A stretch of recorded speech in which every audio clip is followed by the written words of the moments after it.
Welcome back to my mini vlog. ఇవాళ నేను sweet కార్న్తో ఒక కొత్త రెసిపీ చేయబోతున్నాను. నేను కూడా ఇది ఫస్ట్ టైం అనమాట.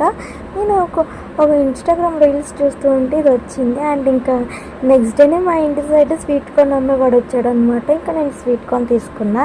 అండ్ స్వీట్ కార్న్ తీసుకొని దాన్ని ఒలుచుకొని మంచిగా గ్రైండ్ చేసుకున్నాను. అలా గ్రైండ్ చేసిందంతా ఒక బౌల్లో వేసుకున్నాను అనమాట నీట్గా. అండ్ మొత్తం శుభ్రంగా వేసుకున్నాను. ఇంకా అందులో సన్నగా తరిగి పెట్టుకున్న క్యారెట్ తురుము వేసుకున్నాను అనమాట.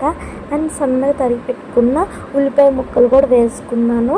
అండ్ పచ్చిమిర్చి నేను లైట్గా వేసుకున్నాను, ఎక్కువగా కూడా వేసుకోవచ్చు. మా ఇంట్లో తిన్నారు కాబట్టి నేను తక్కువ వేసుకున్నాను అనమాట. అండ్ ఈ స్వీట్ కార్న్లో ఎక్కువ వాటర్ ఉంటాయి కాబట్టి మనం డైరెక్ట్గా వేయలేము, ఎందుకంటే ఇవి విరిగిపోతూ ఉంటాయి. అండ్ కొంచెం శనగపిండి వేసుకున్నాను అనమాట. అండ్ శనగపిండి వేసుకున్న తర్వాత కొంచెం జీలకర్ర, కొంచెం సాల్ట్ కూడా వేసుకున్నాను. అండ్ దీనికి కొంచెం కారం కూడా యాడ్ చేయక్కర్లేదు, పచ్చిమిరపకాయలు సరిపోతాయి అన్నమాట.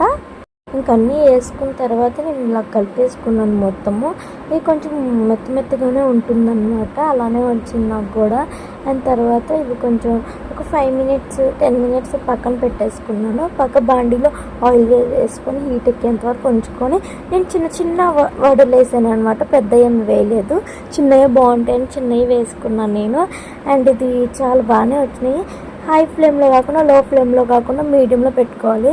హైలో పెడితేనేమో కలర్ బాగా బ్రౌన్ అయిపోతున్నాయి, మధ్యలో అలా ఉండిపోతున్నాయి. తక్కువ పెట్టుకుంటేనేమో చాలాసేపు అవుతున్నాయి అనమాట. అండ్ మీడియం ఫ్లేమ్లో పెట్టేసుకొని చేసుకోవడమే. ఇందులో ఏం వేసుకొని తినొచ్చా అనుకొని డౌట్ రావచ్చు. అండ్ నేను ఆవకాయ పికిలని వేసుకోవచ్చు, లేకపోతే టమాటో కచ్చప్ అయినా వేసుకోవచ్చు అనమాట. అండ్ నేను ఆవకాయ పికిలే వేసుకొని తిన్నాను, టేస్ట్ చాలా బాగుంది. Next video